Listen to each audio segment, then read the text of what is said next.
Hello everyone, welcome to this session. At the end of the session, you will be able to know big data management architecture. Whatever the diagram I'm showing in this slide, this is the architecture, big data architecture. So it's divided into different parts like the data sources, as I discussed in the previous classes, what are the different data sources we are getting. Then ingestion layers, so how it's receiving the from different data sources. How we can store in this Hadoop storage layer, HDFS systems, and how to management by different tools like Zookeeper, Pig, Hive, Scoop, and MapReduce. And analytics, different analytics process we are doing in this analytics engine. And main data storage warehouse places, this one data warehouse.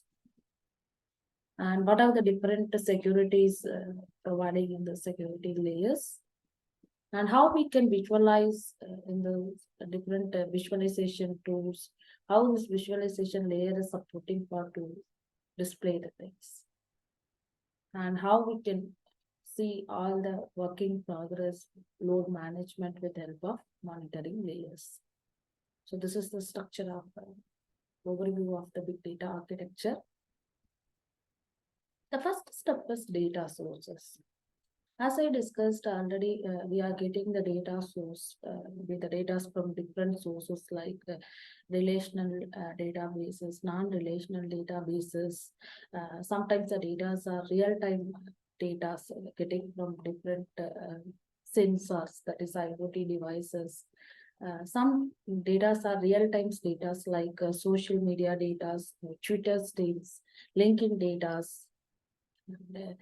real-time user tracking the log process of data, web server logs, network logs, storage logs, device logs, and different among others. So the next process is after the data sources ingestion process. So how we have to prioritize, we categorize the data to work, maybe to do the next process very smoothly, maybe further layers, how it will do the smoothly process with help of these layers. So we are capturing real-time messages from the streaming processing. So we have to store it, and we have to know how to drop into storage systems with help of maybe the Hadoop or maybe Kafka processing.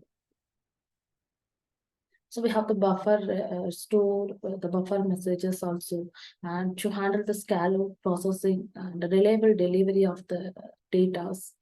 So these are the main tasks of the ingestion layers. And we are talking about a lot of tools like Azure Event Hubs, Azure IoT Hub, Apache Kafka, Apache Flow, Apache Nifi, and Elasticsearch within the Logstack. So these are help to for streaming architectures and streaming buffering handle the data. And next thing is storage systems. As I said already, the HDFS, that is a Hadoop distributed file systems for handling the storing of data in the manner of distributed and parallel environment processing things. And some of the data are now on SQL based, that is no SQL data. That is not a tabular structures like column based data structure like HBase, and key value based data like Cassandra, MongoDB, Neo4j, CopDP, React, Apache Hive, that is SQL based, Azure Cosmos DB. So these are the examples for to handle the no SQL based databases. So as I said already, the stream processing is again the very real-time data we have to process whenever the data are arriving, and quickly we have to detect the conditions. Again, we supporting a lot of the stream storing, the processing platform like Apache Kafka, Confluent, KSQL, Spark Streaming, Apache Beam, Apache Flink, Apache Stream, Apache Sunflower. So the big data is supporting a lot of tools to handle the real-time data. And another processing thing is the batch processing. So the data sets are so large, the big data architecture to process the data files using batch job. So to filter out the data, aggregate the data, and mainly preferring for the advanced analytics. So mainly we are using the Apache Hadoop and MapReduce to handle the batch processing systems. Whenever the data are very huge and handling the large data set, the time is not the significant factor. So apart from that, we are using the Apache Spark frameworks also to handle that 100% faster than the Hadoop and MapReduce in the memories, as well as faster than the disks. And other languages are supporting in the Sparks like Scala, Java, Python, and R also. And the next layer is computations and logic layers. So as I said, the map reduces the mainly the processing, whatever we are retrieving from the storage place, and mainly for collapse and convergence into the smart data sets. And mainly it's supporting for that is a big that is Latin based languages for to analyze the large data sets and mainly handling of the degrees of parallelisms. So it's mainly used widely database and the programming is also Latins and it's making the job as efficient and easy manner. Our next application is logic application logics. So we are using mainly the two things Hive and Cascading.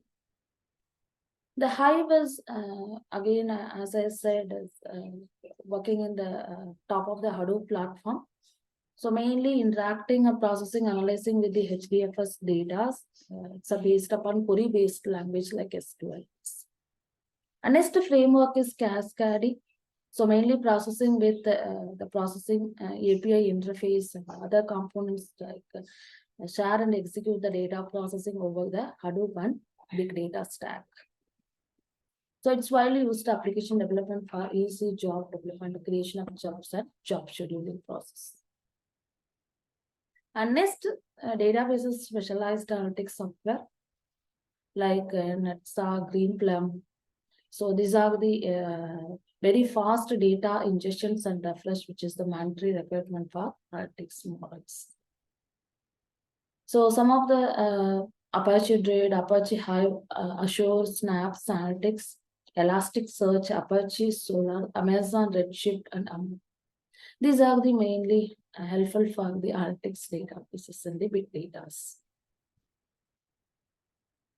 And once it's analyzed, the report, we have to get the report in the visualization form, in the form of Microsoft BI or Microsoft Excel or Q-Links. So this report mainly helpful for interaction of data exploration by the data scientist or data analysis.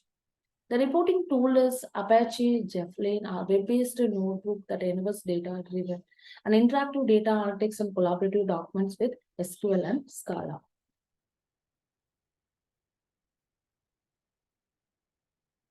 So in this lesson, you have learned about how the big data management architecture. So now quiz time. So which is the form of interactive data exploration by data scientists or data analysis? So mainly analysis and reporting. So this is they are getting the data. So the architecture should design in such a way so that it is handled.